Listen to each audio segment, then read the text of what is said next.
Bonjour. Alors, Bonjour et bienvenue au Québec. Ici, nous sommes à Val d'Or.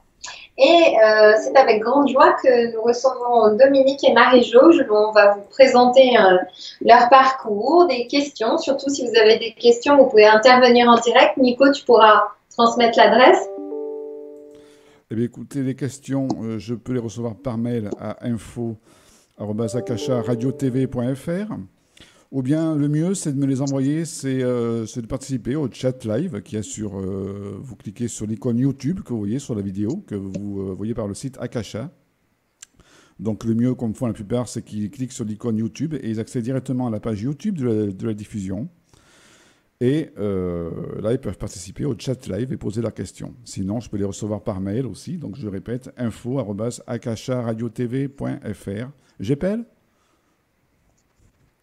Alors, c'est A. Oui, si tu veux. Alors, donc, info, c'est OK, arrobase, akasha, akasha-radio-tv.fr. Voilà.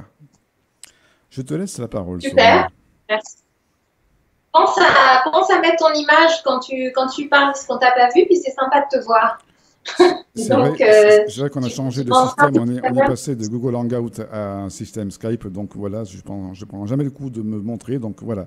Mais c'est surtout vous qu'on va voir pour cette émission donc consacrée notamment à Dominique et Marie-Josée, et notamment ce livre aussi, le livre coécrit avec Dominique et Marie-Josée. On nous appelait Les Sauvages, qui est aux éditions Le Jour. Ça a été trop vite, on a eu ça nous a donné le vertige. On a eu un petit peu le vertige en voyant l'image. Hein. Tu pourras nous la remettre un peu plus fixe tout à l'heure, tu t'entraînes, parce que ça pixelise. Ok, donc eh bien, bienvenue à vous deux. Super contente de vous accueillir en direct, donc Québec et France. J'espère qu'on va avoir pas mal d'écoute et de participation. Donc je me présente rapidement pour ceux qui ne me connaissent pas. Donc je suis Sorine André, médium et psychosomatothérapeute. Donc tout ça, si vous voulez vous y intéresser, vous pouvez les voir sur les autres vidéos que l'on fait, puisqu'on a des émissions une fois par mois. Et puis pour aujourd'hui, on va s'intéresser donc à nos deux invités. Donc Dominique, alors moi avec l'accent français, ça fait Dominique Rankin. Mais ici, c'est Dominique Franklin, c'est ça? Yes. Et Marie-Josée Tardif. Donc bienvenue. Merci beaucoup. Et puis, pour nous présenter un peu, eh bien, homme médecine et femme médecine. Alors, Dominique est chef héréditaire algonquin, c'est ça? C'est ça. Et homme médecine. Donc, déjà, Dominique, est-ce que tu voudrais nous dire un peu la définition? Comment tu définirais homme médecine? Homme médecine est choisi depuis sa naissance. On le voit déjà à l'intérieur d'un jeune homme. Et à la suite, il y a eu beaucoup des initiations pour aller devant, étudier les plantes, le médicinal, étudier aussi le corps humain, les animaux et tout. Alors, on devient aussi porteur des objets sacrés. Et on fait partie dans cette mandat dans notre vie de vraiment travailler avec la médecine au niveau mental et aussi physique. Alors, je suis 50 ans d'études pour arriver là, et je ne m'attendais pas du tout. Hein. Un bon matin, on m'a appelé, puis ils m'ont dit, c'est maintenant. On te donne, on dit ça souvent chez nous, le 7e feu. Le 7e feu? Le 7e feu. Quand on reçoit le 7e feu, c'est par rapport parce qu'il nous redonne un autre calumet. Alors, je suis porteur de 7 calumets pour le restant de ma vie maintenant. Alors, je voudrais justement, ça me plaît que tu parles du 7e calumet et du 7e feu, parce qu'aujourd'hui, nous sommes le 17/07/2017. C'est vrai. Donc, en fait, quand on a vu cette date, on s'est dit, waouh, tous ces 7, c'est un chiffre, en numérologie, c'est un chiffre hautement spirituel. Et puis tu vois, là, quand tu parles du 7e feu, je ne m'attendais pas à ce que tu le dis, je ne m'en souvenais pas. Et de ramener ce chiffre 7 avec la journée qu'on a aujourd'hui. Et je voulais vous partager aussi quelque chose qui s'est passé pendant le trajet. Donc j'étais en passager et je regardais la nature, parce qu'on a peut-être 300 km de nature où on croise plus de village. Et sur le côté, j'ai vu un petit maquois, un petit ours. Oh, bravo. Oui, alors un bébé. Donc on s'est dit que la maman ne devait pas être loin, mais on roulait. Donc on n'a pas pu, et puis on n'allait pas descendre pour lui serrer la patte. Donc ça fait beaucoup de choses en venant de voir l'ours, puis après le chiffre 7 dont tu parles, c'est vraiment chouette. Merci. Ben, je fais partie dans les clans des ours. Ben justement, oui, c'est vrai. Alors, vous ne le savez pas, mais effectivement, tu fais partie du clan des ours, et en voyant l'ours, je me suis dit, waouh, c'est vraiment génial. Donc, et Marie-Josée, est-ce que tu peux nous dire quelques mots sur toi? Donc, tu es femme médecine, et tout à l'heure, on verra un peu ton parcours, si tu veux bien. Bien, moi, on va dire, je suis apprentie encore. Parce que tu vois, pour Dominique, ça a pris 50 ans. Ça aurait pu prendre moins, ça aurait pu prendre plus. C'est les années qui nous observent. Donc, pour moi, je me suis engagée sur ce chemin-là il y a quand même une dizaine d'années, il y a 10 ans. Oui. Tu es toute jeune. Je suis jeune grand-mère. Parce que chez nous, on porte le titre de grand-mère et de grand-père quand on nous reconnaît comme homme ou femme médecine. Puis si tu posais la question tout à l'heure par rapport à ce que ça veut dire homme ou femme médecine, je peux peut-être ajouter aussi que vous allez entendre ce mot-là, médecine, très souvent dans notre langage. Puis pour nous, la médecine, en fait, c'est tout ce qui va faire en sorte qu'un être humain est vraiment vivant. Et pour nous, un être humain, c'est pas qu'un corps physique. Donc oui, on peut faire des remèdes pour aider le corps, mais c'est beaucoup une médecine qui va s'intéresser à l'être humain pour son aspect cœur, esprit aussi. Ça, c'est ça un être humain, c'est global. C'est pas qu'un corps physique. Donc tout ce qui est médecine va permettre à l'humain d'être heureux, d'être bien dans sa peau, d'être vivant, juste très vivant. D'accord. Donc à quelle occasion on vient voir un homme médecine ou une femme médecine? Dominique, est-ce que tu nous dirais? À quelle occasion, pourquoi est-ce qu'on vient voir un homme médecine ou une femme médecine? Ça dépend de la personne où elle est rendue dans sa vie. Il y a des fois, les femmes enceintes qui viennent nous voir, c'est jamais pareil. Des fois, c'est la fatigue, des fois, c'est le deuil. Et alors, nous, on va surtout regarder, c'est quand il y a eu beaucoup au niveau des émotions intérieures. Ça va créer aussi des problèmes au niveau de physique.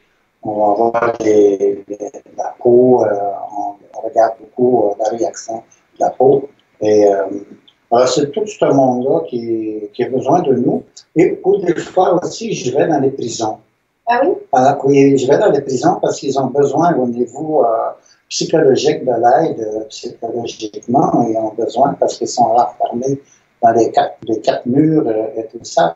Il faut sortir l'esprit de là pour qu'ils puissent sentir comme c'était avant, de ramener ces gens-là comme de leur enfance. Alors, c'est beaucoup basé beaucoup au niveau aussi des maladies mentales, aussi. Alors, les enfants, il n'y a pas d'âge. Je reçois tout le monde. D'accord. Même les personnes âgées demandent beaucoup ma présence chez nous. C'est parce que j'amène quelque chose j'amène des fois mon tambour, juste chanter avec eux. Ça les ramène dans leur enfance, dans leur intérieur, tout ça. Alors, parce que ces gens-là, ils sont assez âgés maintenant, qui oublient. Hein, alors, c'est tout le temps qu'ils me voient, c'est complètement un autre monde, avec un sourire, qui ont perdu le sourire. Alors justement, en fait, tu parles des maladies mentales et il y a une personne qui nous a posé une question. Nico, je ne sais pas si tu l'as sous la main, la question, parce que j'aimerais bien que tu la lises, sinon moi je vais la trouver. C'est bien, on revoit Nico. Coucou. Coucou, alors je vais essayer de retrouver la question, et la voilà. Et juste avant, Nico, je voudrais Parce que dans la question d'Estelle, elle pose la question en utilisant le mot chaman. Et pour nous, ça serait vraiment important, si c'est OK pour toi, de nous définir soit la différence ou pourquoi vous utilisez le mot homme médecine. Et c'est vrai qu'en France, souvent, nous, on entend beaucoup plus le mot chaman. Donc, je pense que c'est important de le définir. Je pense que c'est au niveau de l'éducation aussi. Dans notre histoire à nous, ça a été, on a été bousculé par tout le changement aussi, le pouvoir. Et les hommes médecine, ils ont toujours travaillé. Et maintenant, quand le pouvoir est arrivé, ils nous ont dit, vous êtes de mauvais esprits si vous portez le mot homme médecine ou femme médecine. Ils ont dit, vous êtes des chamans. Les chamans, c'est encore pire parce qu'ils voulaient faire peur à toute la famille, à tout le monde. Si vous regardez dans le dictionnaire, le mot chaman, ça veut dire des hommes qui travaillent avec de mauvais esprits. Alors, chez nous, c'est un peu... ça brise un peu l'image pas juste un peu, ça brise toute l'image de l'homme médecine, tous les savoirs que les anciens nous ont transmis. Et ils ne nous ont pas transmis de mauvaises choses, de mauvais esprits et tout ça. Alors, ils nous ont montré vraiment la liberté de l'esprit d'un humain dans la forêt, tu sais, parce que ça vient de la forêt. Donc, c'était pour quelque part rabaisser le rôle de l'homme médecine. Complètement essayer d'abolir l'homme médecine. D'accord, qu'ils ont donné ce terme de chaman. Ben, en fait, ce mot-là, il appartient au vocabulaire de certains hommes et femmes médecine de Sibérie, si je ne me trompe pas. Dans leur langue à eux, c'est le mot qu'ils utilisent, probablement pour désigner ce que nous, on désigne par homme médecine, femme médecine, avec la même connotation. Mais ici, quand les missionnaires sont arrivés, ils se sont mis à les traiter de chamans. Alors ici, c'est très péjoratif, puis ça a pris vraiment le sens de sorcier, de quelque chose de très dénigrant. D'accord. Et puis quand, par contre, on va en Europe, parce que souvent, on voyage en Europe, là, quand on entend le mot chaman chez vous, là, on sent que c'est complètement autre chose, puis parfois, c'est trop idéalisé. Donc, ça fait un peu l'extrême de l'autre côté, à l'autre bout du spectre.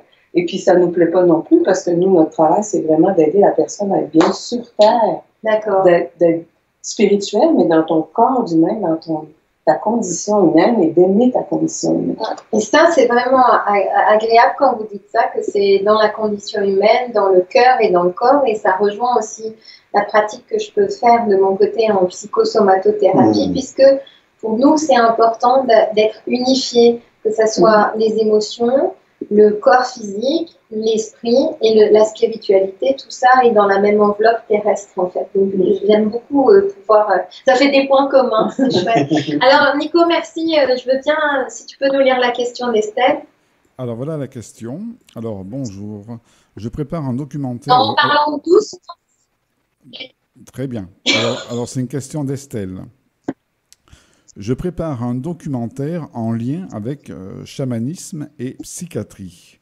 Et j'aimerais savoir comment eux considèrent les gens dits fous, plus précisément atteints de troubles psychotiques, et quelles sont les méthodes utilisées pour les guérir dans leur culture. Est-ce que le chamanisme peut être efficace? Un grand merci et un grand Hugues à toutes et tous. Un grand Hug, pas Hugues. Elle a voulu dire Hug. Un grand Hug. C'est que moi, je prononce à l'auvergnate, hein, tu sais bien. Alors, la question, c'est comment tu peux aider une personne qui a des problèmes au niveau psychiatrique? Il y a des mots différents qui n'existent pas dans mon langage, comme fou. Il n'y en a pas chez nous. Tout le monde ils ont des problèmes au niveau mental, soit fatigué et tout ça. On ne regarde pas la maladie. La maladie n'existe pas chez nous. Par contre, la guérison, il existe. Alors, on ne va jamais identifier le cas de la personne. Et surtout, on va travailler, on va parler beaucoup sur la guérison. Comment il peut s'en sortir? Je donne souvent mon exemple à moi, parce que j'étais dérangé, moi aussi, psychologiquement dans mon histoire et tout ça. Alors, je vais parler surtout de moi. Je pense que la force, c'est là aussi, parce que la personne qui est prise dans cette identification de sa maladie, alors, je pense que moi aussi, je deviendrais plus fou. Et j'ai pas on n'a pas ces trucs-là. Quelqu'un qui est pris dans cette la fatigue qu'on dit chez nous, c'est même pas une maladie. Alors ça vient de loin. Il faut regarder en arrière plus loin possible de ses ancêtres et tout ça. On va suivre le cheminement de côté sa grand-père ou grand-mère ou papa et maman. Et quand on arrive à la personne, c'est un peu, on va dire, c'est plutôt entre nous, on va dire cet homme-là ou cette femme-là, il est fatigué de te faire dire qu'il est fou, qu'il est dérangé son esprit. Mais c'est peut-être aussi, c'est trop pour eux que quand on dit à quelqu'un qui est dérangé. Et alors, c'est surtout là, ces gens-là sont sensibles, sont très, très sensibles. Alors, il faut aller vraiment délicatement. Et comme je dis, moi, c'est plutôt, je vais m'identifier que j'ai eu ce problème au niveau de ma santé et tout ça, que ce soit physique ou mental. Et j'ai des bons arguments pour eux, parce que mon histoire ressemble, ça touche à tout le monde, en fin de compte. C'est une faiblesse qu'il y a eu à un moment donné dans des rêves, des mauvais rêves, tout rentre en même temps, ou juste une question des gens qui se disputent ensemble très, très violents. Alors, sont plus sensibles et ils vont se sentir attaqués. Alors, c'est là qu'on va plus parler de la douceur. Je les emmène pas des gens en ville, je vais essayer de les emmener dans la forêt. C'est là qu'il y a de la vie. Ou bien au bord de petits ruisseaux, ou bien sur la montagne. Il faut qu'ils soient enveloppés, ces gens-là, vraiment dans la médecine douce.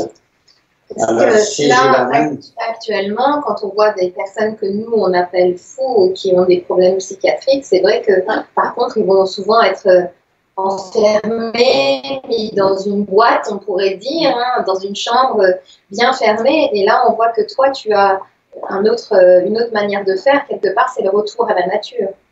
C'est qu'est-ce qu'ils ont besoin? Ils ont besoin de ça. Si on les renferme dans un hôpital, dans un endroit psychiatrique, j'en ai déjà vu de monde comme ça.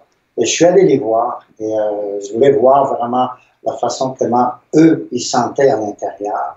Leur réaction quand ils m'ont vu, c'était plus pareil. C'était plus pareil avec l'allure que j'ai encore aujourd'hui. Et on voit comme ça dans les gens qui sont ils sont mis dans une prison fédérale, ça peut être ça aussi. Alors, il y a un petit peu des jugements envers les humains. Quelqu'un qui est traité psychiatrique, il y a du jugement un peu là-dedans au niveau des humains. Et chez nous, on l'accepte comme il est. Tu sais, il y a une chose aussi que ça fait 10 ans que j'observe, que je regarde un peu comment ça se passe quand Choumis, c'est comme ça qu'on l'appelle. En plus, j'aime moins dire Dominique. D'accord? Choumis, ça veut dire grand-père, mais c'est le signe de reconnaissance aussi de qui il est. Donc, quand je l'observe depuis toutes ces années, je me rends compte de plus en plus de ce que ça signifie, mon propre entraînement à moi, à devenir femme médecine.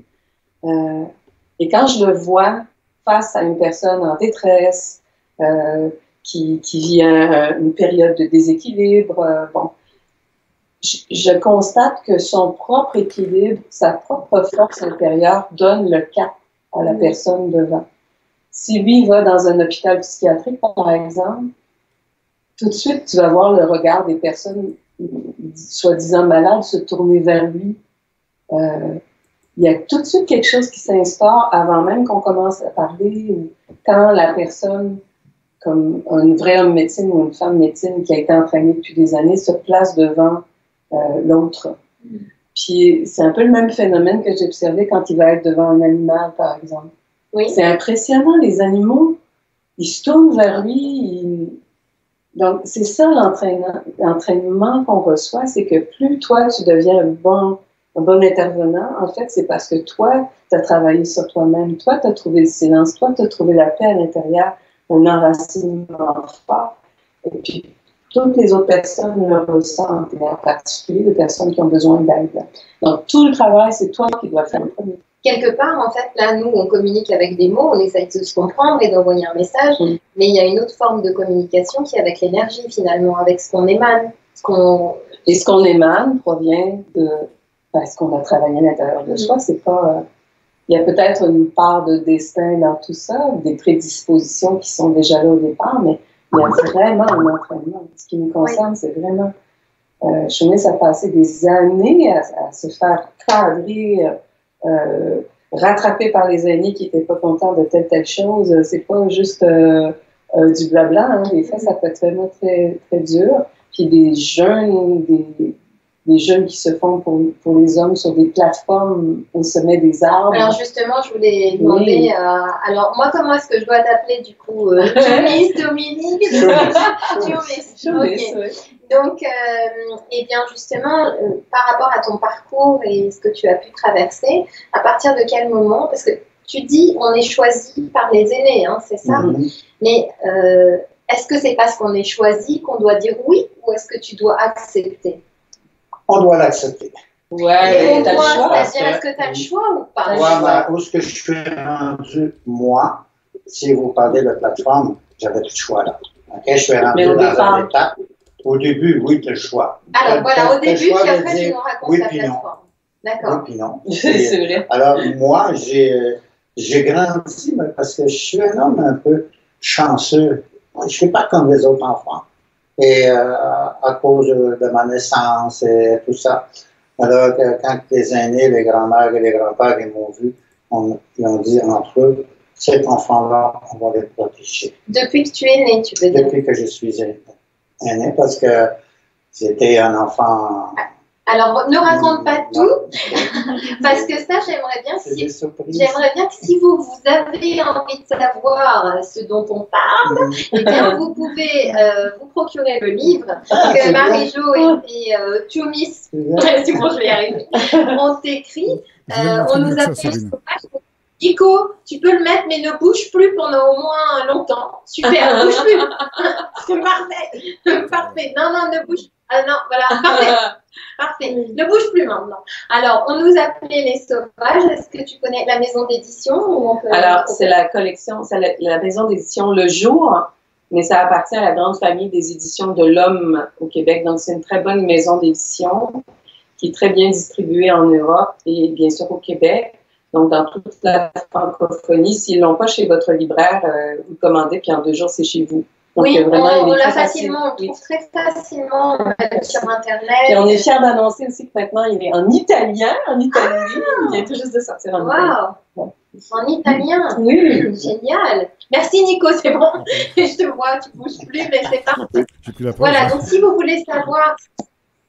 si vous voulez savoir ce qui s'est passé à ta naissance, on n'est pas là pour raconter le livre, on est là quelque part pour vous donner aussi envie de découvrir un peu plus les choses par vous-même, parce que pour moi, c'est important de faire son parcours, et donc peut-être qu'en lisant le livre, vous allez lire avec votre lecture, votre interprétation, et c'est mieux que ça soit chacun qui le lise. Puis si vous avez envie après de rencontrer Marie-Jo et Choumis, j'y arrive, hein, et bien vous pourrez le faire parce qu'ils ont l'occasion de venir en Europe 2 fois dans l'année, au moins 1 ou 2 2 fois. Et puis si vous êtes au Canada, alors là ils sont accessibles aussi. Hein. Donc en allant sur le site internet de Kinawatt, on mettra toutes les infos. Ou sinon, vous le voyez sur Facebook, je les ai identifiés. Vous aurez aussi toutes ces informations-là. Voilà. Et on va avoir l'occasion aussi. Voilà, je mettrai les infos en description. Comment ? Je mettrai les infos en description de la vidéo. Hein. Je les mettrai plus bas de la vidéo sur YouTube en description. Parfait.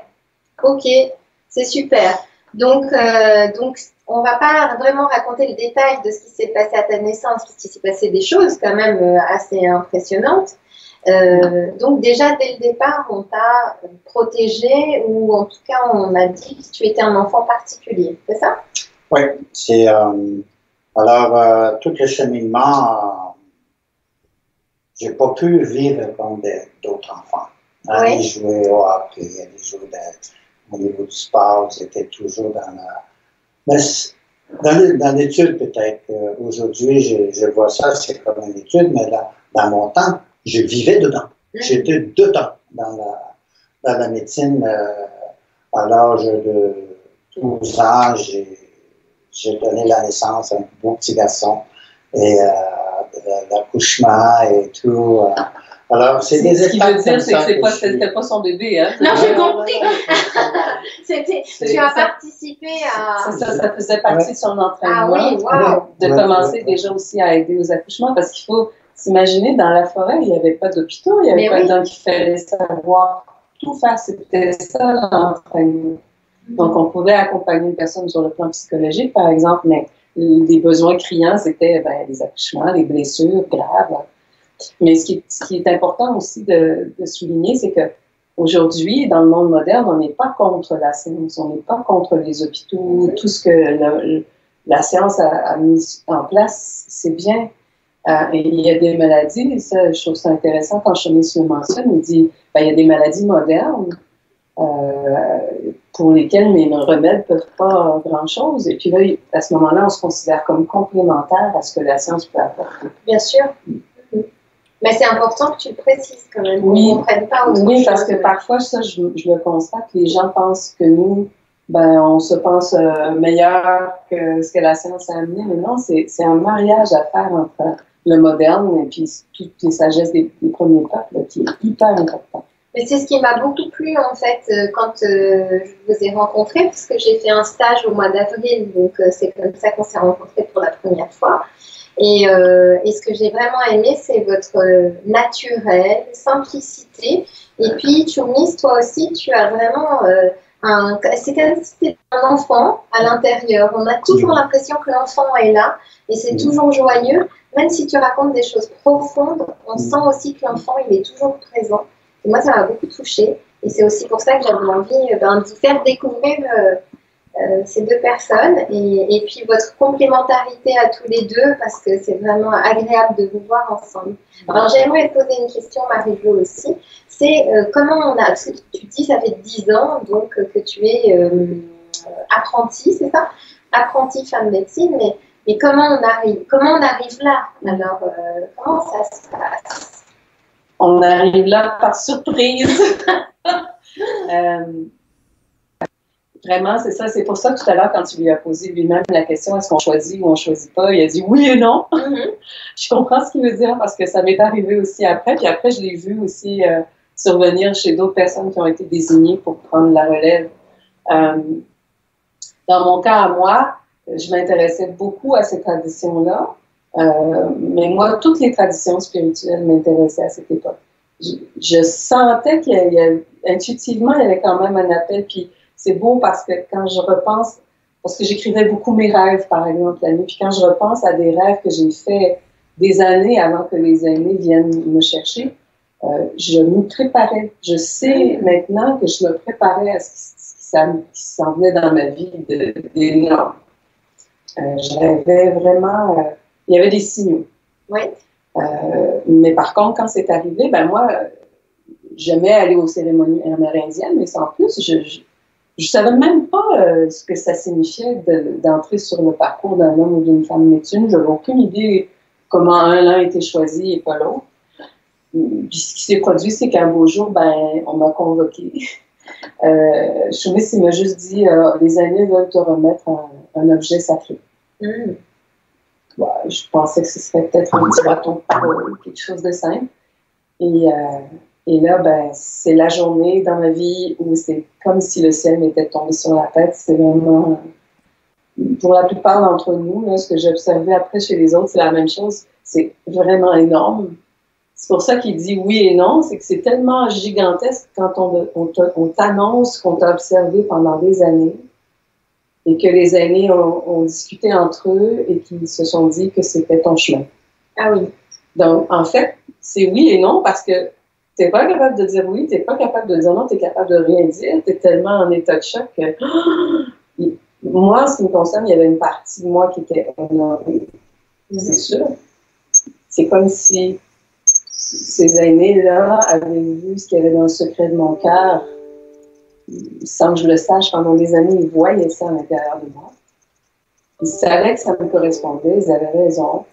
Mais il y avait toute l'autre partie de moi qui se disait, mais qu'est-ce que je vais faire avec ça? Oui, puisque pour toi, en fait, tu n'as pas grandi dans la tradition amérindienne. Et puis, à l'époque, je savais... Je suis comme plein de Québécois qui sont issus de nombreux mariages entre Français et Amérindiens au Québec.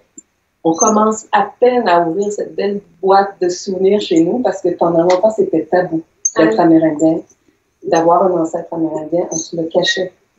Donc, moi, je m'en doutais, mais personne n'en parlait dans la famille. Et ce sont les Amérindiens eux-mêmes qui l'ont vu en moi avant même que moi, je me l'admette.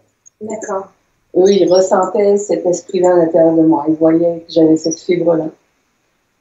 Et après, quelqu'un m'a offert un jour mon arbre généalogique et là, j'ai vu que j'avais beaucoup plus d'ancêtres autochtones que je pensais.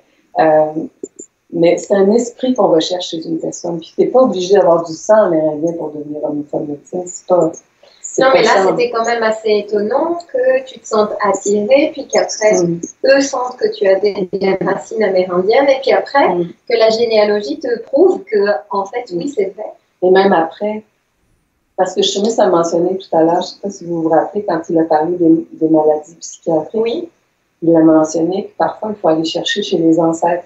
Il a mentionné ça. Puis plus j'avance, plus je ressens que pour chacun d'entre nous, il y a des lignes de force ancestrales. Mes frères et sœurs sont moins connectés à l'esprit amérindien que je peux l'être, par exemple. Donc, ça veut dire qu'on a une mémoire génétique à l'intérieur de nous, mais il y a des lignes de force qui nous lient plus à certains ancêtres qu'à d'autres. Ça, je l'observe chez les gens. Je pense qu'en psychogénéalogie, on commence à le comprendre. La science commence à connaître pas mal comment ça fonctionne aussi, la mémoire dans les gènes. Et ce qui est très étonnant, c'est que après que tout ça se soit produit, des années plus tard, à un moment donné aussi, j'ai appris que le tout premier ancêtre français qui est arrivé au Québec, qui s'appelait Olivier Le Tardif. Là, j'ai plus le devant. Oui.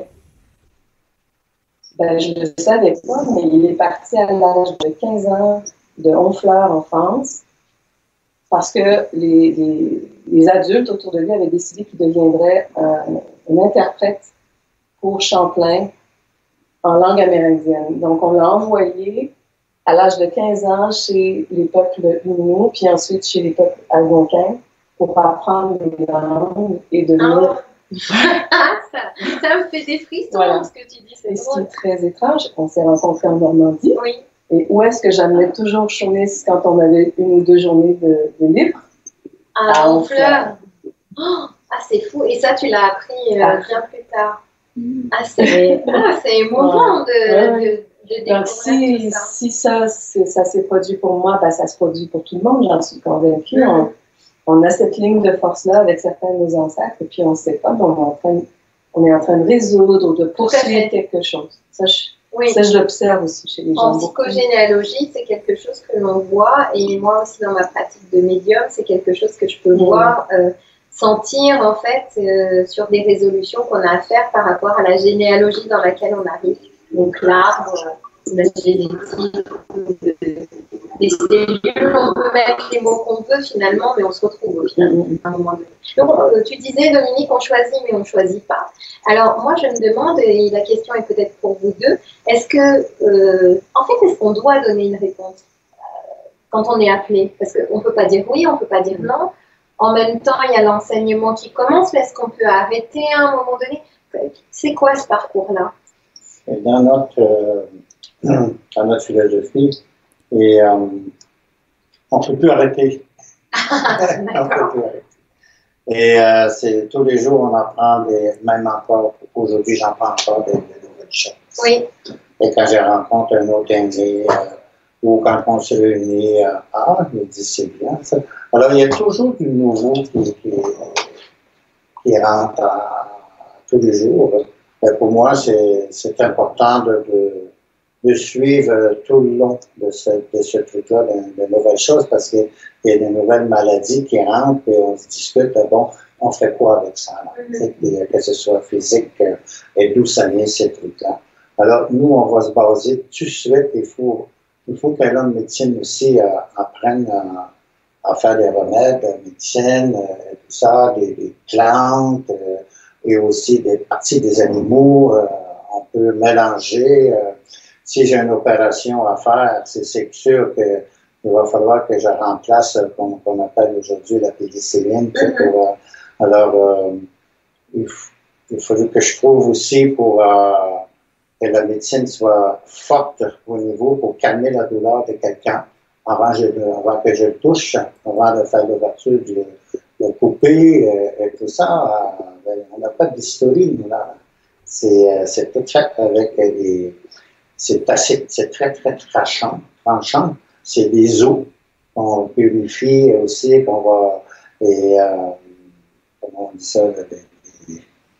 Les passer dans l'eau chaude, tout ça, vraiment, là, pour... stériliser. Oui, chercher aussi. C'est ça, stériliser tous les instruments. D'accord. Alors, on travaille beaucoup avec des pierres chaudes aussi. Alors... ce que vous avez dans les spas modernes aujourd'hui, avec les pierres chaudes, disons que c'est quelque chose de très dissous par rapport à ce qu'on fait vraiment avec les pierres chaudes dans la médecine traditionnelle. Ça vient des Amérindiens, cette technique. Ah oui. Donc, il y a beaucoup, vous utilisez en fait tout ce qu'offre la nature.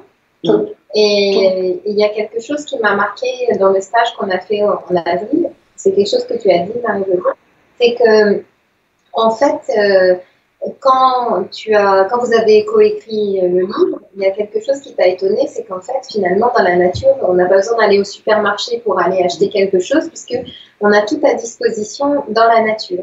Donc là, c'est un peu ce que tu nous dis, on a tout est présent dans la nature. Ouais, gratuit. Enfin, pour peu qu'on soit dans la nature gratuite. Mais parce qu'en centre-ville, il faut voir. Tu sais, on est entraîné pour être vraiment rester toujours calme.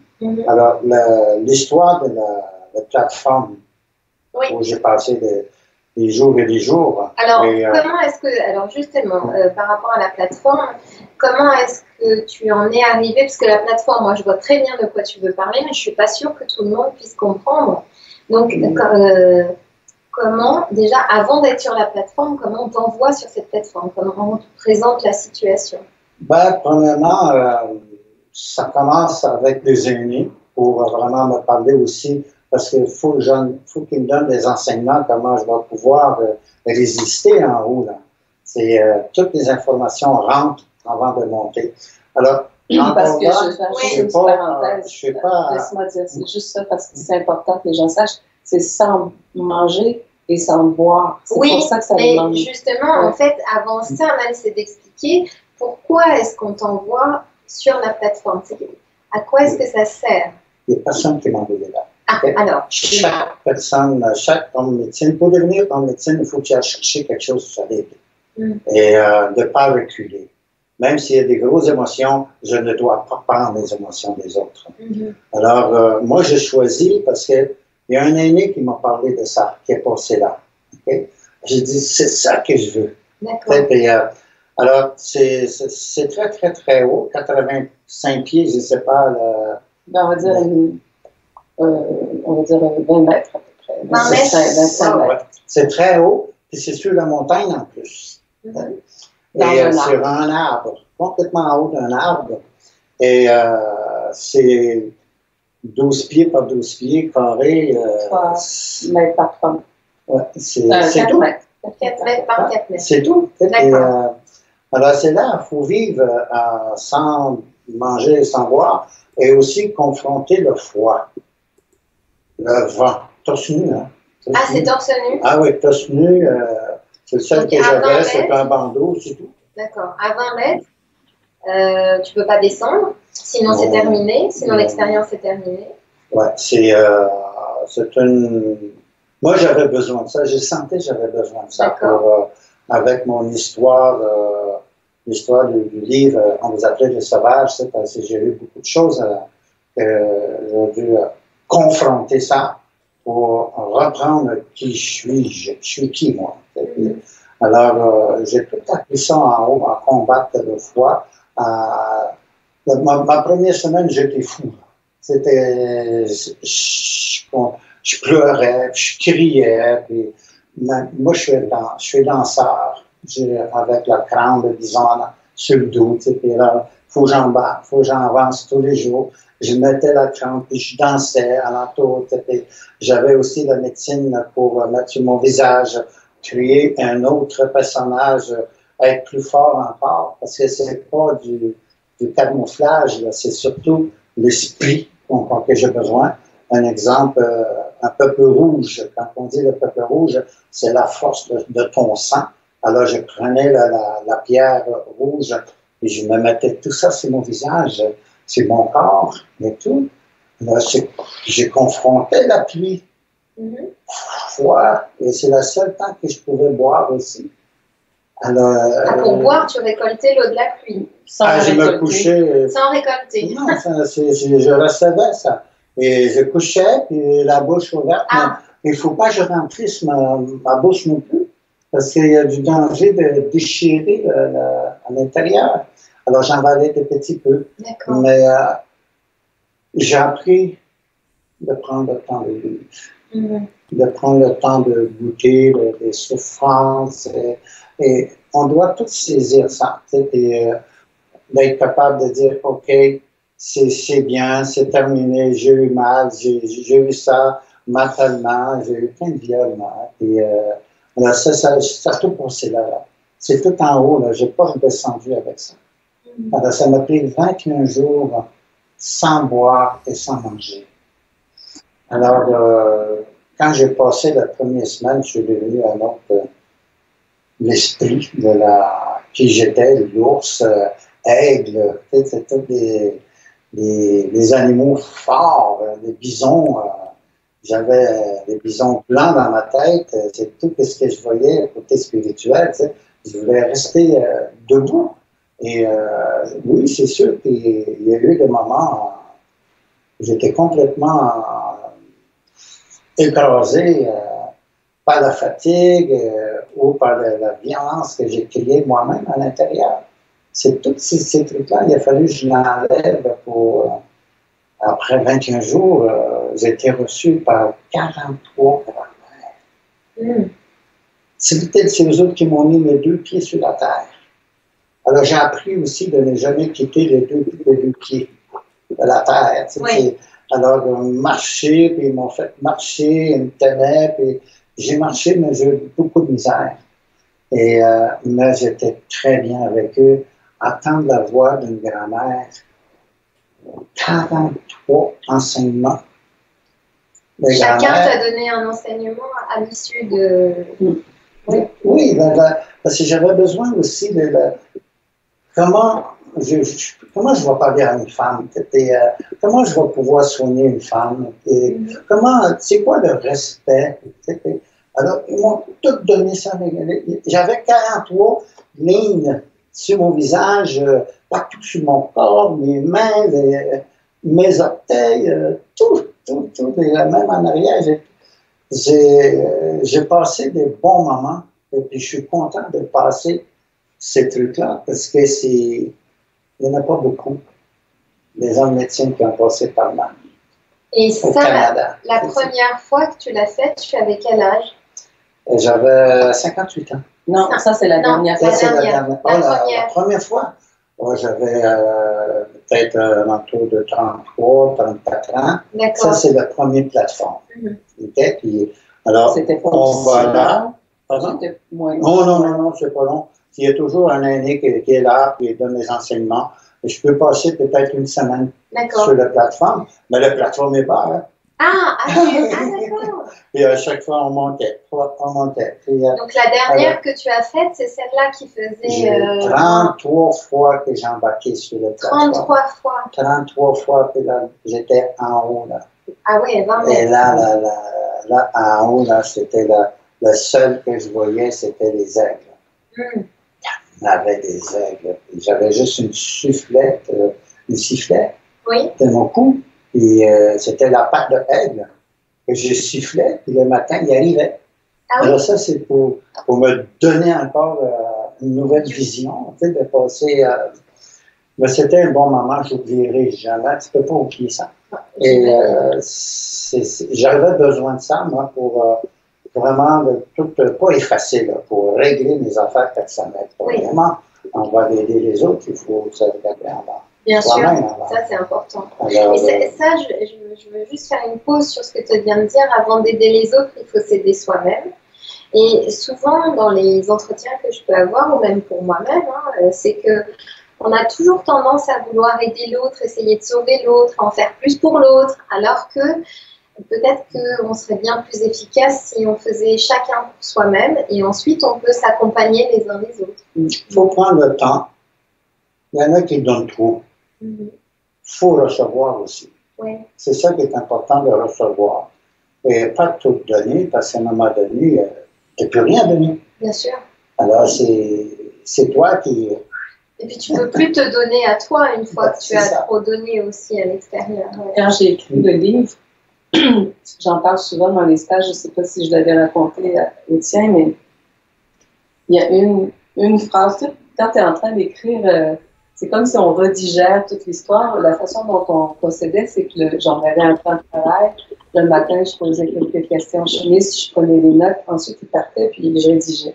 Puis quand je rédigeais, ben, toute l'histoire passait à travers moi. Puis il y a des moments où je pleurais. C'est quand même une histoire assez forte et touchante, là, par moment. Et il y a un épisode où son père, on racontait que son père amenait chemise quand il était petit en canoë, tout seul. Puis avec l'ours? Non, avant l'ours, juste pour lui apprendre la vie en forêt, tout ça.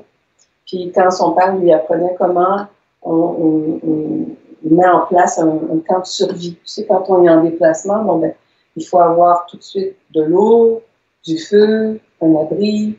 Voici ce que tu as à faire pour être bien. Puis son père lui répétait toujours: donne-toi tout. Ah oui, oui, tu l'as dit, j'avais oublié. Ça, cette phrase-là, donne-toi tout, quand j'avais à la redigérer et à la retranscrire, parce que ça appuyait sur toute la programmation inverse que moi j'avais reçue. Bien sûr. La programmation judéo-chrétienne qui te dit qu'il faut se faire sacrifice, il faut travailler dur, il faut surtout pas gagner trop, etc. Puis, donc voilà toute la programmation qui tombait. Et puis ça rejoint ce qu'on se disait tout à l'heure aussi, tu sais, quand la vie dans la nature, c'est ça qui m'avait frappé, parce que autrefois, ben, tu n'avais pas à te soucier de est-ce que je vais être capable de payer mon loyer à la fin du mois, est-ce que je vais être capable de me nourrir. Tout l'esprit dans lequel on s'est mis à vivre, les Occidentaux, c'est toujours une espèce de course pour gagner si peu, à moins d'être né peut-être sous de bons auspices et avoir une fortune familiale ou quelque chose comme ça, mais la grande majorité d'entre nous, on est toujours dans une peur profonde et de manque. Et le terme de gagner sa vie, je le trouve insupportable. Parce que pourquoi est-ce qu'il faudrait gagner sa vie? On est en vie, on n'a pas besoin de la gagner. Et ce terme-là, à chaque fois que j'entends, ça me fait mal au cœur parce qu'on l'utilise d'une autre manière sans penser à ce qu'il veut dire profondément. Alors que si on retourne toute la chose, on s'imagine qu'on vit dans la forêt, que tout est accessible pourvu que tu respectes les choses. Ben, tu as le droit de tout te donner, et puis après, tu peux le redonner aux autres. Mais quand on dit ça, c'est pas l'appât du gain, c'est juste l'amour de soi. C'est juste ça, la bienveillance envers soi-même, prendre soin de soi pour pouvoir prendre soin des autres, puis de la nature aussi, parce qu'ils apprennent très, très vite à prendre soin du territoire. Oui. Et justement, donc, moi, je suis tombée de haut, ça m'a beaucoup bouleversée aussi de lire le livre, d'écouter, il y a un témoignage sur YouTube que j'ai pu entendre. de toi, hein, qui parle de ce qui s'est passé quand les missionnaires sont arrivés pour prendre tous les les enfants amérindiens et les mettre dans les pensionnats et entre autres leur faire subir beaucoup de brimades, des violences physiques et sexuelles aussi, hein, comme tu as pu l'énoncer. Eh bien, ça, je me suis dit, mais je dormais, qu'est-ce qui se passe? Comment ça se fait que je ne sois pas au courant? Je ne savais pas. Je suis tombée vraiment de haut, alors que je savais pour d'autres endroits du monde, mais je n'aurais pas imaginé. Et surtout, ce qui m'a choquée, et j'espère qu'un maximum de personnes pourront lire le livre vraiment parce que ça vaut la peine. En plus, il se lit très vite, c'est agréable à lire.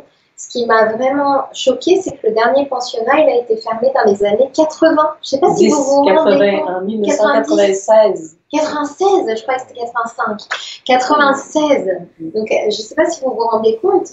On est en 2017. Ça veut dire qu'il a été fermé il y a 11 ans, c'est tout. Il y a 20 ans. Il y a 20 ans. Oh là là. Je ne suis pas très forte en mathématiques, mais à peu près 20 ans. donc moi, ça me choque. Et puis, j'ai appris toute cette histoire. Oui. Oui, juste une question. Oui, tout à fait. Voilà, est-ce qu'en 96, est-ce qu'il y a eu quand même beaucoup de poursuites judiciaires par rapport à la dernière fermeture? Est-ce que c'est pas tout à fait comme ça. D'accord. Alors, ce qui s'est produit, c'est que il y a eu un moment où certains Amérindiens se sont... c'est un long processus, premièrement. Pendant très longtemps, les Amérindiens eux-mêmes qui avaient été victimes des pensionnats se le cachaient, ne voulaient plus en parler, c'était trop douloureux.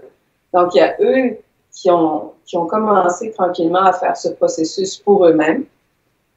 Et il y a eu un moment où là, ils ont commencé à se regrouper avec certains Amérindiens qui étaient devenus avocats. Et moi, je pense que le Canada était un bel exemple pour ça. On n'est pas toujours un bon exemple dans le monde, mais pour ce qui s'est produit par la suite, c'était quand même bien. Alors, ils ont voulu faire un recours collectif. Est-ce que vous dites la même chose en France? Oui, je pense, oui. Donc, on se regroupe ensemble pour faire une poursuite judiciaire. Ils ont présenté le recours collectif contre le gouvernement du Canada et c'était le plus gros recours collectif de toute l'histoire du Canada. Donc, le gouvernement se retrouvait avec une dette éventuelle de plusieurs millions, si ce n'est pas des milliards de dollars, en vue. Et donc là, il y a eu une négociation et ils se sont dit, on va faire en fait une commission de vérité et de réconciliation. Donc, ce n'était plus un recours judiciaire, ça a été une décision qui a été prise ensemble. Le gouvernement a dit, d'accord, on va mettre sur pied cette commission, on va donner beaucoup d'argent, quand même probablement moins que ce que ça aurait coûté si tout le monde avait fait des poursuites, mais si tout le monde avait fait des poursuites, chaque individu se serait retrouvé dans un labyrinthe de procédures, ça aurait été difficile. Et puis à revivre encore, parler de l'histoire, et peut-être que ça fait des douleurs en plus. Beaucoup de rencontres entre nous aussi pour vraiment prendre la décision dans quelle direction on va. Est-ce qu'on va dans la justice ou bien on va essayer de régler pour toujours, pour que ça ne revienne plus pour les futures générations. Oui. Alors c'est là qu'on a décidé de faire la commission de la vérité et de la réconciliation. Mais ça, c'est extraordinaire. Je coupe un instant parce que ça m'a percuté, en fait, ce que tu dis, c'est-à-dire que pour les générations futures, soit on va chercher la justice, soit la réconciliation. Et souvent, quand il y a des injustices, je peux accompagner des personnes qui ont été violées, par exemple, ou qui ont vécu des injustices, qui disent « mais moi, je veux la justice ». Et ça les rend encore plus malades. Voilà. Alors que là, tu dis la réconciliation. Oui. Ben, je vais me permettre de réutiliser ce mot-là plus tard. Oui, quand on travaille même entre nous, entre les nations, on a eu beaucoup de conflits. Oui. On ne parlait plus de cette violence-là, mais on cachait ça à l'intérieur de nous. Mais quand on se rencontre ensemble, 7 à 800 personnes, et il y a des gens qui ont apporté des photos, plein de trucs qu'on a échangés entre nous. Là, on s'est aperçu et dit, je ne suis pas tout seul qui a été violé. Ça a tout sorti, ça. Puis l'agressivité aussi, ça a changé parce que les larmes y ont coulé tous ensemble. On a pleuré pendant une semaine de temps. Et on a campé devant l'école où on était violés, tu sais, puis on était là tous les jours. Je faisais la cérémonie, tout ça, pour calmer la douleur, ces gens-là, tu sais. Mais on invitait nos parents aussi, parce que nos parents, ils ne croyaient pas les trucs, qu'est-ce qui s'est passé. Et à un moment donné, l'école était vendue. Oui. Un blanc qui a acheté ça.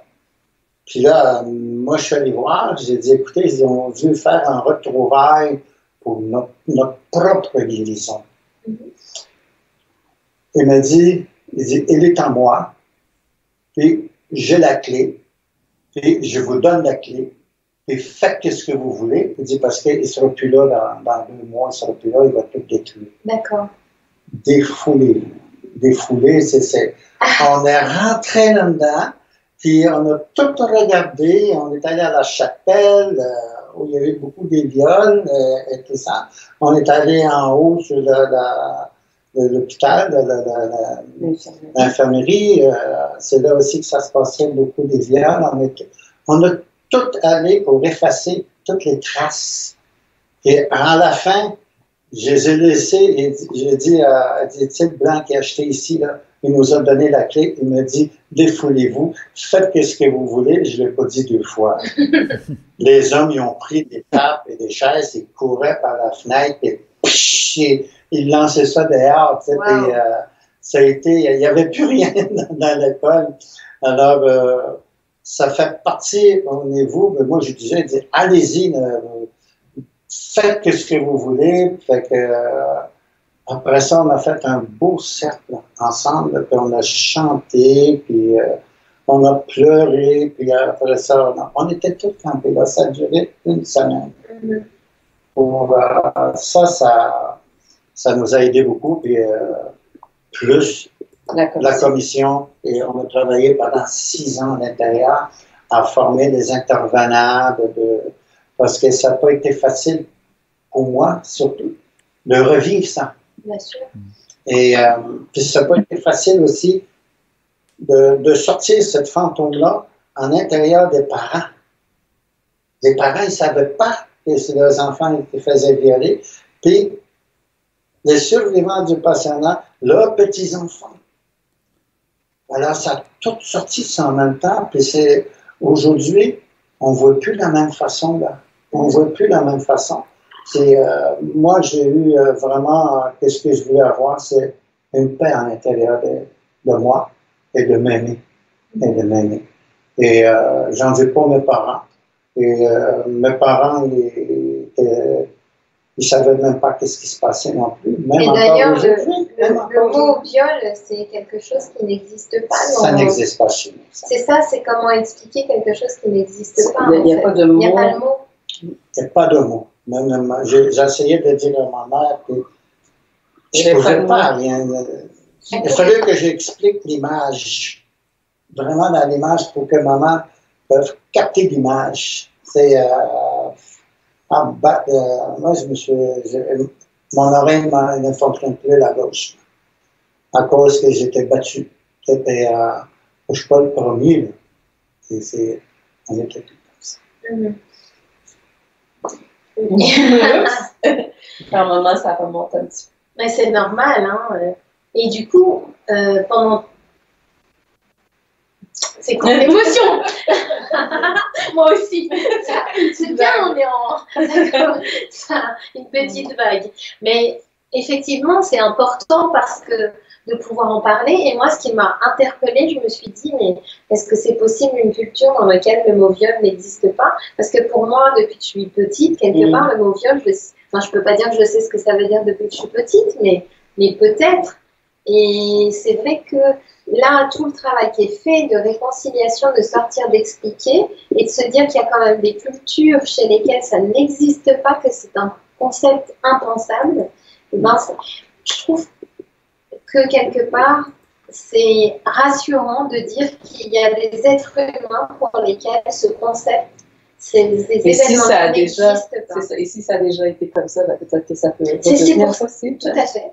Et justement, pour faire la transition, c'est que, donc avec ça, avec tout ce qui s'est passé, c'est que les Amérindiens ont perdu leur culture, en fait. Donc, alors j'aimerais que vous puissiez nous parler, puis après Nico, on fera peut-être des questions-réponses, mais j'aimerais vraiment que vous puissiez nous parler de ce que vous avez mis en place avec Kinawat et de mieux expliquer en fait quelle est la mission. C'est ça, parce que pour moi, je comprends à peu près, mais voilà. Je pense qu'on n'a pas perdu notre culture et c'est plutôt le danger de perdre la langue. D'accord. Et mais là, encore là, en perdant la langue, parce que la philosophie n'est plus pareille. Alors, entre les jeunes aujourd'hui, le grand-père ne se comprend plus, parce que les mots n'est plus là. Alors, le jeune aujourd'hui, quand s'il parle avec ses grands-parents, il va parler la moitié français, la moitié anglais, puis la moitié algonquin. Mais là, c'est drôle parce que les grands-pères et les grands-mères, ils trouvent ça, ils rigolent. Tu sais, puis, alors les enfants, ils se fâchent après leur grand-mère, ils disent pourquoi vous riez de nous? Tu sais? Alors les grands-parents disent non, on ne rit pas de vous, on ne rit pas de vous parce que c'est rare qu'on entend des différents de la langue parce que la pensée n'est plus pareille. La pensée n'est pas la même. Alors, le jeune, il va parler français, mais il va essayer de traduire ça en algonquin au lieu d'algonquin français. Alors, moi, je parle cette langue. Alors, c'est facile pour moi parce que j'ai pas à traduire. Des fois, quand j'ai traduit, c'est long. C'est à expliquer quelque chose. Souvent, les gens nous demandent comment je peux traduire, par exemple, le mot humidité en algonquin. Ben, ça se dit pas. Il y a plein de... Pour des choses plus concrètes, comme un arbre, un animal, tout ça, oui, il va y avoir des mots, mais pour les concepts après, comme par exemple le mot mort, n'existe pas en algonquin. Ah oui? Donc, c'est un concept. Il ne voit pas la vie comme ça. Et alors, qu'est-ce qu'on dirait pour... Quand une personne décède... Oui. Mais il faut penser vraiment à la vie, parce que la personne n'est pas morte. C'est juste le corps qui est parti, mais l'esprit est toujours là. Oh, j'aime. Ça correspond tellement à ce qu'on peut échanger à la web TV aussi. C'est le plaisir aussi, c'est comme la naissance. Ouais. Hein? La naissance d'un enfant, on a du plaisir, mais le départ de quelqu'un, on va avoir du plaisir. La première journée, c'est triste, oui. Et, il est parti, chez nous, on dit il est parti avec son canot d'écorce. Parti à la rivière. Le long voyage. La rivière, ça finit plus. Alors ça, c'est l'image qu'on va projeter. Mais non pas quelqu'un qui est couché dans une boîte. D'accord. C'est plus triste, c'est triste. C'est sûr. Alors nous, le même matin, on se réunit tous ensemble, puis on va avoir un bâton de parole. Le bâton de parole est sur la table. Tu prends le bâton de parole, puis tu vas à côté de la personne, puis tu comptes son histoire. Pas l'histoire négative. On veille le corps. On veille le corps. Quand même pendant quelques jours, on ne va pas on rit, on est mal au ventre. Parce que il continue on est tous des clowns, j'ai dit ça souvent, on est tous des clowns, puis ils jouent le rôle, on joue tout un rôle dans la vie.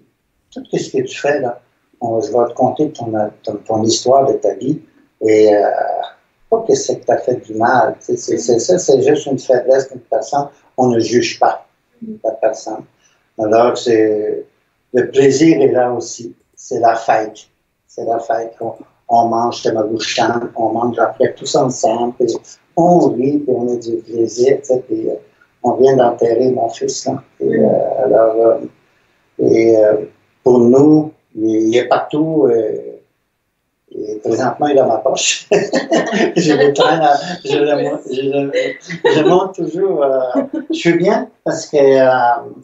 Voilà, la petite brune, c'est mon fiston.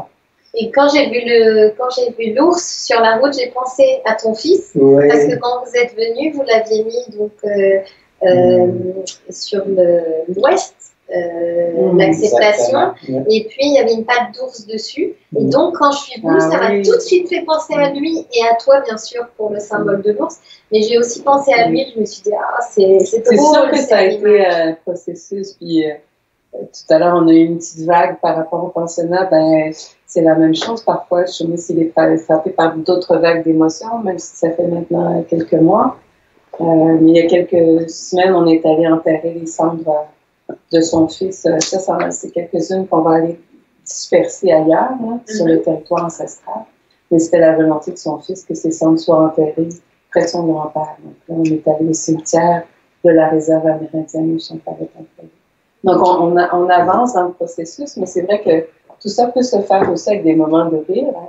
Ça, c'est la mémoire qu'on appelle, et non pas la photo, c'est triste.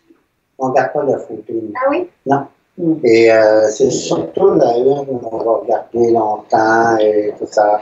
Et des fois, je peux prêter à ma soeur, parce que ma soeur, elle connaissait bien, elle avait besoin d'être. Alors, c'est une suite de la vie. Et il n'y a pas de fin. C'est comme le plus, il n'y aura jamais de fin. Si, par exemple, tu vas dans la tradition occidentale, si ça fait 1 an que la personne est décédée, il va y avoir des services anniversaires, il va y avoir des rappels. Eux, ça, c'est pas dans leur façon de voir. On ne va pas ramener encore les personnes. Il faut les laisser libres, il faut les libérer. Il ne faut pas ramener encore le souvenir encore et encore. Il faut faire attention un petit peu à ça. Oui, et ça rejoint aussi ce qu'on peut dire par rapport à quand on parle des défunts, bon, on dit comme ça, que parfois, effectivement, on peut les peser ou les ramener, ou ça, c'est d'autres émissions où on a l'occasion d'en parler, mais c'est intéressant de voir à quel point ces points communs sont là et ça me plaît vraiment. Et puis, est-ce que vous voulez dire donc, quelques mots sur le centre? Oui, c'est ça, c'était ça la question. J'ai pas perdu le fil. Et puis après, Nico, tu nous diras. Alors, je vais le faire. Puis tu peux compléter après. Kinawa. Ah, regarde, je vais partir. Au début de l'histoire de ça.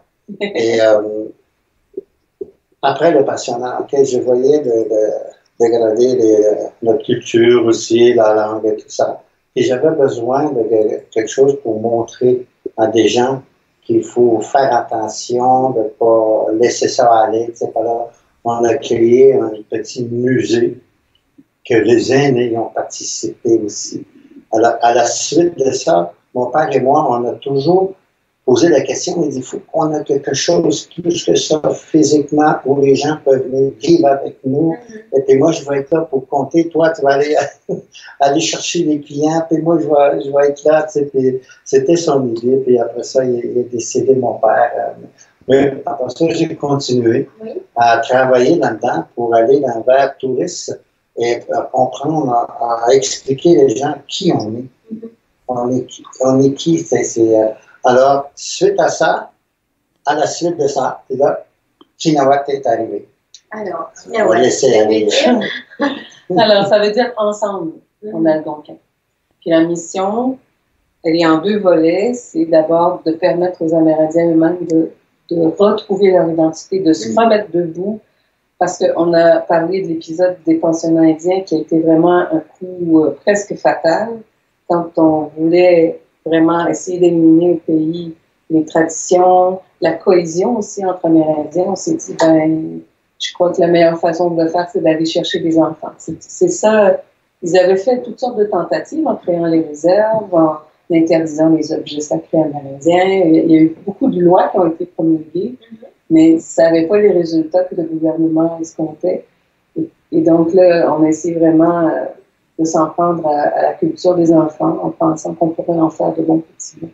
Et on peut donc s'imaginer tous les ravages que ça a créé. Donc, aujourd'hui, oui, la culture est encore vivante, mais surtout grâce à des aînés comme Chimis qui ont tenu le coup. Il y a eu vraiment toute la transmission qui s'est poursuivie. Donc, l'été, quand il retournait pendant les vacances, pendant l'épisode du pensionnat pour lui, les aînés le reprenaient, le ramenaient dans la forêt, continuaient l'entraînement, l'éducation. Puis après, à l'automne, il était obligé de retourner au pensionnat. Donc, il y a eu un petit moment de flottement comme ça, mais certains d'entre eux ont vraiment réussi à maintenir la culture.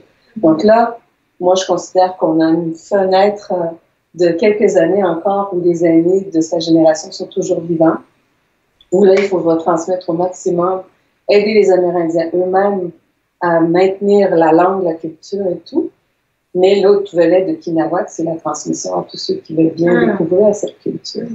Puis, oui, il y a tout ce qui s'appelle médecine traditionnelle, l'homme médecine, la femme médecine, tout ce qui peut un peu fasciner, mais c'est aussi un mode de vie, c'est aussi une philosophie de vie, un savoir-être, un savoir-vivre ensemble aussi qui est extraordinaire. Puis je pense que c'est la raison pour laquelle la Commission de vérité et réconciliation a si bien fonctionné, c'est parce qu'ils se sont basés sur les méthodes amérindiennes pour tout le processus. Donc, il y avait vraiment en place une manière de faire à l'amérindienne qui était très guérisseur, qui était plus dans le sens de la réconciliation que de la justice, en guillemets. Et ça a été vraiment un moment fort. Donc, ce qu'on fait avec Kinawak, ça peut être parfois des stages où les gens vont venir approfondir un peu plus, s'intérioriser. Mais là, on s'apprête ensemble, c'est pour ça que vous êtes en Abitibi, on s'apprête à partir avec un groupe demain dont vous ferez partie en canoë sur le territoire où Dominique est né, là où il y a encore... la rivière Arikana. C'est ça. Et puis, parfois, nous, on va travailler aussi avec des gens du gouvernement. Ça peut être des journées de sensibilisation dans les hôpitaux, par exemple, tout le personnel infirmier, des médecins qui doivent travailler avec les Amérindiens qui comprennent mal la culture. Dans les écoles, il y a tellement de préjugés encore chez nous par rapport à la question amérindienne, il y a énormément de boulot. Et puis quand on va en Europe, ben, parfois on travaille avec aussi des gens, pas seulement sur une base individuelle, mais avec des groupes comme les professionnels. Mais justement, ce que tu dis là, c'est important aussi, c'est qu'il y a, comment dire, l'individu, il est mis au centre, c'est-à-dire il faut se soigner, aller mieux, se donner à soi, mais pour bien vivre dans le groupe. Pour moi, vous mettez vraiment les deux choses en avant. C'est ça. Oui, et parce que quand je vous entends parler, quand Chomis, tu dis souvent les aînés, les aînés, les aînés. Et nous, les aînés, quelque part, des fois, c'est vraiment, tu vois, ça me fait de la peine de dire ça, mais les aînés, des fois, ils nous embêtent. Des fois, on se dit, oh là là, ils sont vieux, ils connaissent rien. Alors, il y a ça, je trouve, en Europe, on peut dire ça. Ou alors, au Québec aussi. Bon, d'accord. Il faut leur laisser la place, il faut, ils savent mieux que nous. Il y a comme si on les rabaissait un peu, alors que quand je t'entends parler, c'est vraiment valorisé. Et pour moi, c'est quelque chose qu'il faudrait qu'on garde un peu plus à l'esprit. Ça, et une autre chose, c'est quand vous parlez, j'arrête pas de voir un cercle. C'est-à-dire qu'on est une personne, mais il y a quelque chose, je ne sais pas comment l'expliquer, je vois un cercle. Tout est interconnecté, puis tout est circulaire. Donc, si tu es dans une vision pyramidale ou linéaire, tout le sens est perdu. Donc là, quand on dit vivre ensemble, ben, ça inclut les humains, mais ça inclut aussi tout ce qui vit autour de toi. Hein. Un animal est aussi important. La nature. Tout le monde a sa place. J'aime bien quand tu dis, ben, par exemple, ce matin, vous avez vu un ours hier, on a vu deux petites hermines. Puis, ce qu'il va dire, c'est pas elles qui sont chez nous, on est chez eux. Complètement. Les animaux sont chez eux. Puis, juste ce renversement-là, il est important.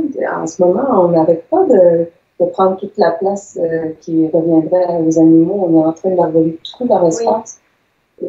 J'ai entendu parler cette semaine qu'on s'approche d'une autre grande extinction comme il y a eu avec les dinosaures par rapport aux animaux. Là. Tellement on est à un seuil critique. Et je te laisse faire. C'est bien. Je suis allé en Europe, en France, avec des étudiants qui étudiaient dans le domaine de la muséologie. Et, dans le domaine de la muséologie. Puis là, j'avais organisé aussi pour aller à la rencontre des anciens Chinois. Oui. Et moi, je pensais que c'était comme chez nous. Ah. Et là, on a pleuré tous ensemble. Parce que la personne qui avait organisé là-bas, il nous a emmenés dans des foyers de personnes âgées. Ah là là, oui. Et on a rencontré à peu près 7 ou 8 grands-mères là-bas et grands-pères. Puis il dit, parce qu'on parlait de nos parents, nos grands-mères, il est resté chez nous encore et tout ça, puis il finit leur vie chez nous. Oui. Et là-bas, il dit, il y a une madame que je n'oublierai jamais, il y avait un immeuble très ancien. Il dit, c'est tout ce qui me reste dans ma vie. Il dit, mes enfants, ils viennent, ils me voient. Il dit, ça ne tente plus entre autres. Et ça nous a fait mal, ça. J'ai dit, voyons, pourquoi ils ont laissé tomber comme ça? Mais après ça, on a dit, il faut regarder maintenant chez nous comment nous, on doit accepter ces affaires-là. Oui. Alors, il y a beaucoup d'histoires qui ressemblent un peu chez nous quand il y a des pincements au cœur, parce que c'est quelque chose qui est humain, qui est humain, ça coupe, comme nous, on s'est fait déraciner de nos parents. Et j'en veux pas mes parents. Moi, mon père, c'est celui qui m'a sauvé la vie. Et vous avez vu le coiffe que j'ai sur ma tête, c'est dessus du livre. Oui. Et mon père, quand il m'a remis cette coiffe-là, il dit, regarde-moi. Il dit, je te dépose cette coiffe-là. Ce n'est pas le pouvoir que je te donne. Je te remets c'est la médecine. Oui, ça toujours, ça me touche toujours parce que il dit, je te transfère la médecine. Alors, moi, ces trucs-là, ça m'a revenu toujours d'histoire de passionnante. Et c'est pas le pouvoir, c'est la médecine. Alors, je suis fier de porter ça parce que je suis chef héréditaire. À vie, ça vient de loin. Et je suis fier de parler quand je parle de mes ancêtres et surtout quand je mets ça sur ma tête. C'est mon deuxième, en fin de compte, que j'ai. L'autre, c'est des plumes d'aigle maintenant que j'ai. Alors, depuis la grande initiation. Oui, ça va, j'utilise. Mais qu'est-ce qui nous a sauvés encore aujourd'hui, qui peut sauver aussi le monde après? C'est nous, on a quelque chose d'important chez nous qu'on appelle le cercle de guérison. Okay? Ça ressemble ça ici, là, que vous m'avez offert. Moi, je suis content que quand je reçois quelque chose comme ça, parce que j'ai dit, il y a une partie d'elle dedans. Vous l'avez déjà, votre cercle. Parce que c'est Sorine qui l'a fabriqué. Oui, il est fabriqué. C'est fabriqué, puis c'est du bois à l'intérieur. Pour essayer de respecter la nature. Alors, il y a aussi les 7 feux sacrés. Oui. De prophétie. Les 7 feux. C'est ça que moi, aujourd'hui, de toute façon, les prophéties de 7 feux, ils sont dans l'intérieur du livre. Et moi, c'est important, ça. Le matin, là, des fois, je jette un petit coup d'œil, on est rendu, puis on n'est pas rendu loin. Et il y en a 7, mais quand même, on est rendu à la 5e, mais ça fait longtemps qu'on est dans la 5e, que ça tourne, on parle de réconciliation, mais réconcilier quoi? Alors, on parle, il y a beaucoup de choses qui aujourd'hui dans la réconciliation, comme l'ONU en parle aussi, se réconcilier avec la terre. Il faut qu'on soit bien vraiment avant de soigner la terre. Hein. Oui. Encore une autre fois, il faut commencer par soi-même avant d'aider les autres. Il faut se nourrir. Se nourrir. Alors pour moi, c'est important si on pourrait avoir tout notre cercle, que tout le monde fasse le cercle, puis un petit point au centre. Et ça, c'est toi qui viens de déposer là, au centre. C'est toi qui gères toute ta vie maintenant, sans dépasser de l'autre côté de ton cercle. Parce que quand on dépasse de l'autre côté du cercle, il n'y a plus de soutien. Il n'y a plus rien. Alors, au moins, tu as des trucs ici, le respect, l'acceptation, la nouvelle vision, il y a tout dedans. En plus, on remet tout autre qu'on appelle les 7 enseignements de grand-mère. Alors, ça, c'est mon outil, ma vie, ça. De m'aimer, de vous aimer un autre, ton prochain, et le donne-toi tout que tu disais, que ton papa t'a dit et que tu as relevé, le donne-toi tout, je crois qu'on pourrait le mettre en phrase soulignée pour résumé beaucoup de choses. Combien de fois papa médecin. Nico, est-ce que tu as des questions? Alors nous, ici, on a extrêmement chaud. On a coupé la clim pour le côté. Parce qu'ici, il fait très chaud aussi, donc voilà, je suis en hutte de sudation chez moi, tu vois. Donc... C'est bien, alors on fait ça ensemble, on a chaud ensemble. Alors, il n'y a pas trop de questions, parce que là, en plus, on est en période de vacances, tu vois, donc je pense qu'on a tous bu vos paroles. Et alors, par contre, moi, j'avais 2-3 questions, éventuellement, même si Dominique y a répondu, surtout sur la question que je m'apprêtais à poser, sur justement, dans ce livre, c'est aussi un magnifique témoignage sur l'acceptation. Et la question que j'aurais eu à poser, c'est quel est justement ce rôle de l'acceptation dans la démarche de guérison?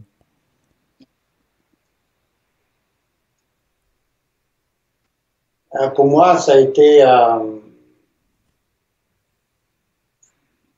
quand on trouve la technique vraiment de prendre soin de toi-même, tu sais, alors ça a été facile pour moi de trouver qu'est-ce que j'ai perdu.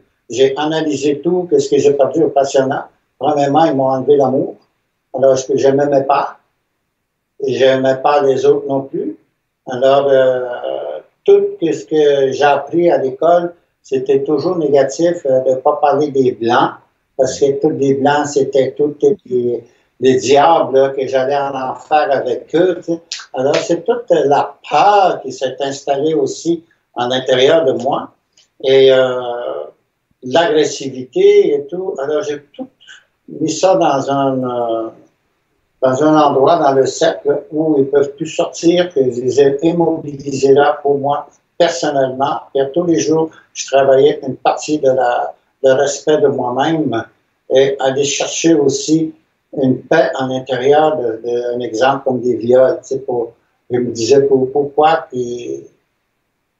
que l'homme blanc, je disais tout le temps, j'avais tellement de jugements et ils m'ont enseigné et moi j'ai tout enlevé ça, le jugement. Là. Quand j'ai vraiment trouvé l'amour à l'intérieur de moi, qui suis-je, et à me détester, tout ça, je me détestais. Aujourd'hui, je m'aime.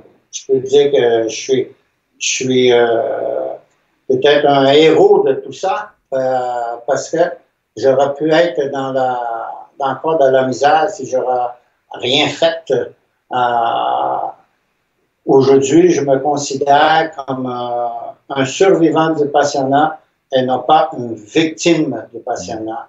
Alors, c'est ce que j'ai maintenant en l'intérieur de moi. De ne pas vivre avec ça. C'est sûr qu'il y a des moments qui est dur à prononcer des mots.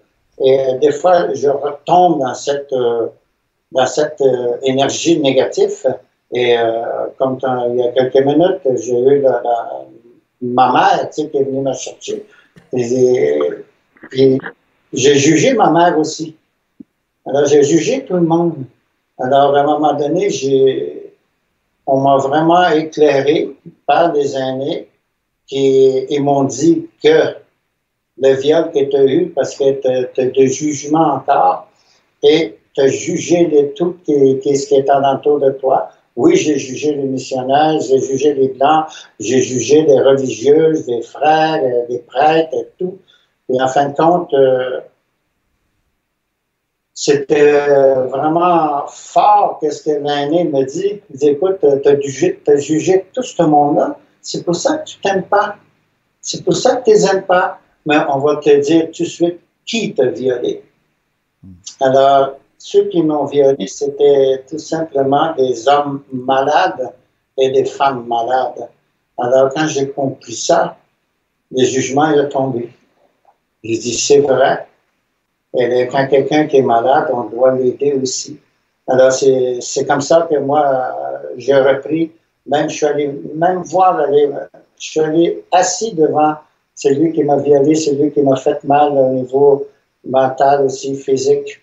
Alors, j'ai dit, c'est assez pour moi. je te remets tout ce que tu m'as fait. Si tu t'en souviens pas, je peux te dire tout ce que tu m'as fait. Il m'a dit, c'est pas nécessaire. Et puis j'ai dit, après, avant de partir, si jamais tu as besoin de moi, il dit, je suis là. Et j'avais donné mon numéro de téléphone, mais il n'a pas été capable de confronter tout ce qu'il a fait et il s'est pendu. Alors, je prie encore pour lui aujourd'hui et pour ça. Il faut que ça arrête ces trucs-là.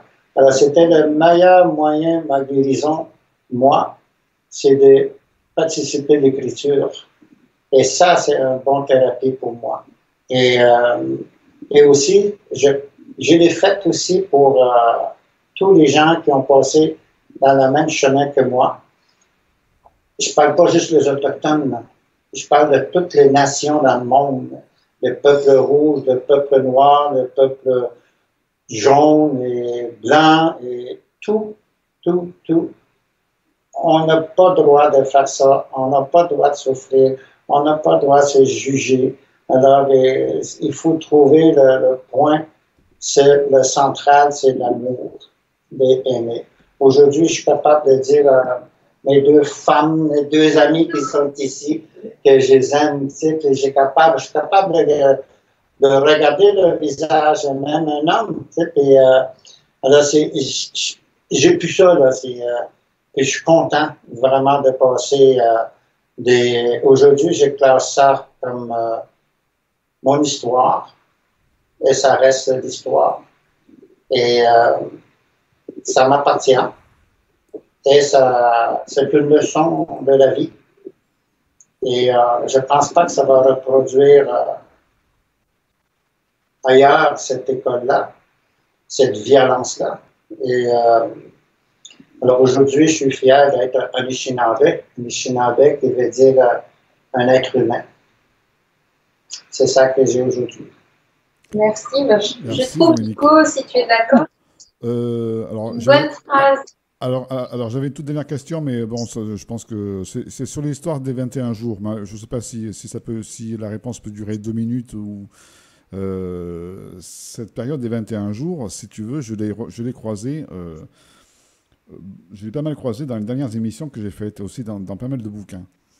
C'est une période qui revient de manière assez récurrente pour qui aide à la transformation. Alors, cette période des 21 jours, donc on la trouve dans la culture donc, de Dominique. Et quelle est la source de ces 21 jours? Est-ce que c'est quelque chose qui est ancestral, cette période-là? Pourquoi ce chiffre-là, c'est ça? Oui. Pour moi, le 21 jours, ma mère m'a parlé beaucoup parce qu'on est 18 enfants. Maman lui a donné 18 enfants. Alors, 8 garçons et le reste, c'est des filles. Alors, c'est toujours, maman nous expliquait le 21 jours. C'était le 21 jours de la menstruation de la femme. Ça arrive à tous les 3 semaines. Puis il y a tout un nettoyage une semaine pour la nature, pour la femme. Alors, on associe ces trucs-là, nous, quand on fait dans la guérison personnelle, d'aller chercher la même sensation qu'une femme, de travailler en intérieur. Alors, pour moi, le 21 jours, c'était un des plus beaux moments de ma vie, de vivre en intérieur aussi dans mon côté féminin et le côté aussi maman qui m'a accompagné tous les jours. Alors, c'est tous les hommes médecine, ils vivent le 21 jours. Alors, on reste toujours sur le 21 jours par rapport à la femme. Parce qu'on sait observer la nature aussi. Dans la vision amérindienne, c'est la lune qu'on observe. C'est les cycles de 28 jours, mais dans ce 28 jours-là, il y a le 21 jours dont on vient de parler, mais après, il y a cette période super importante de renouvellement. Donc, la femme le vit dans son corps à tous les mois quand elle est en âge de procréer. Et donc, ça nous ramène à l'esprit du féminin, ça nous ramène à savoir être spirituel tout en étant en harmonie, pas seulement avec le cosmos, mais avec la Terre. J'aurais pu prendre aussi le 13 jours, qui représente les 13 lunes. Alors, c'est toujours par rapport au côté féminin. L'homme, il doit vivre ça. L'homme, il doit apprendre. Et c'est qui les féminins? C'est quoi le féminin à l'intérieur de notre corps? T'sais? Alors, il faut qu'on se tient après notre côté féminin, nos femmes, nos sœurs, maman, les grand-mères et tout ça. Parce que c'est eux qui ont toute l'énergie. Ils ont toute une force les femmes. Alors nous, il y a des fois, on glisse, on laisse tomber ces trucs-là. Et parce qu'on est confronté par un dur moment. Mais tant qu'on a... Moi, j'enregistre tout de suite les paroles de ma mère. Avec les 13 enseignements, les 43 enseignements de la femme aussi, qui sont les grand-mères qui sont venues me chercher aujourd'hui. Je travaille avec ça aujourd'hui maintenant. Merci, Dominique. Donc, le féminin, en avant aussi, hein, on a pu le voir lors du stage. Et puis, tu le dis souvent, et je pense que c'était bien. Merci pour la question, parce que ça nous a permis de ressouligner ça. Et puis là, on s'apprête donc à commencer un stage. Donc, on va partir pendant quelques jours en canoë pour aller voir la nature de plus près et puis voir aussi comment, quelle est ta notion de la nature, voir que les enseignements que tu as pu avoir aussi enfant par rapport à la nature. Donc là, ça va être sur 6 jours, donc ça va être court par rapport à 50 ans, mais quand même, je me réjouis de faire ce stage-là. Il y a une semaine, j'étais très fatigué. J'étais très, très fatigué, même. C'était pas grave de revenir à chaque jour. La fatigue était là. Et aujourd'hui, je suis arrivé ici, puis demain, on part dans la forêt. Quel beau cadeau. Ah. Quel beau cadeau, on va être ensemble. C'est valable pour toi, à Paris. Lui, il est en Auvergne, il a de la nature encore. Ça on va passer à toi. Oui, toi, tu es en pleine nature quand même, ça va. Ah oui, moi je suis au milieu des volcans. On ne peut pas mieux faire. Au milieu des volcans. Ah, c'est bien. Et tu vas voir, Sourine, ça s'appelle même pas un stage, ce que tu vas vivre. Oui. Tellement, c'est juste vivre. Wow. Tellement, on va découvrir comment les peuples nomades vivaient leur vie, qui est une vie complètement en symbiose avec la nature. Le soleil se lève, on se lève, le soleil se couche, on se couche. On mange quand on a faim. Et ça, tous ensemble encore. On n'aura plus besoin de regarder la montre, jamais. On n'aura pas besoin de se faire d'horaire. Et tu vois, on va faire des tas de choses. Et ça va être dans le rire du matin jusqu'au soir. C'est la joie. Donc, il y a plein de choses à faire pour vivre, pour survivre, mais toujours dans la joie. Donc, c'est même pas un stage, c'est juste vivre. On va vivre dans la nature. Tous les jours, on va voir la médecine. Oui. Sur ton visage, sur mon visage, sur le visage, c'est de sourire. Bien, merci beaucoup. En tout cas, c'est un plaisir de pouvoir partager ce moment ensemble. Je voudrais qu'il me donne un sourire aussi. Là. Nico, fais-nous un sourire. Ben oui, ben voilà un sourire. Je suis content de cette émission. C'est pas un vrai sourire. Il cache ses dents. Elles sont où tes dents? On veut voir tes dents. Voilà.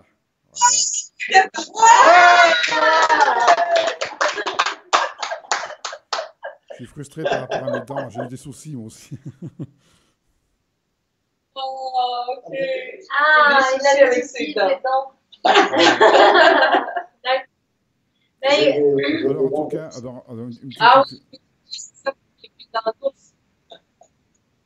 une petite conclusion pour l'émission. Donc, Sourine, tu as enregistré, toi, de ton côté. Je pense que ton enregistrement va servir parce que c'est vrai que les conditions étaient un petit peu moyennes au niveau du son. En tout cas, ça n'a pas empêché certaines personnes de suivre l'émission. Et grand merci à eux, même s'il n'y a pas eu beaucoup de questions.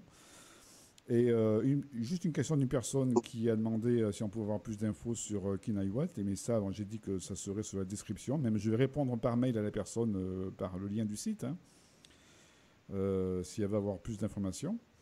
Et sinon, ben, ce sera, moi je lance l'invitation avec Sorine à Dominique et Marie-Josée pour quand ils seront de passage à Paris, s'ils veulent bien refaire une autre émission qui cette fois-ci sera dans des conditions de connexion largement plus meilleures. Voilà, ouais, on avait envie, si ça vous a plu, qu'on renouvelle ça quand vous reviendrez en France. Ça serait vraiment chouette. Avec plaisir. Oui. Quand vous venez en France, de faire une autre émission ensemble. On verra d'ici là. On y va. Ouais. Encore demain. Oui. Ok, bien, merci tout le monde. Et puis pour la vision de l'émission aussi, elle va être visible sur YouTube là autant de fois que l'on souhaite. Donc pour tous ceux qui ne pouvaient pas être là en direct.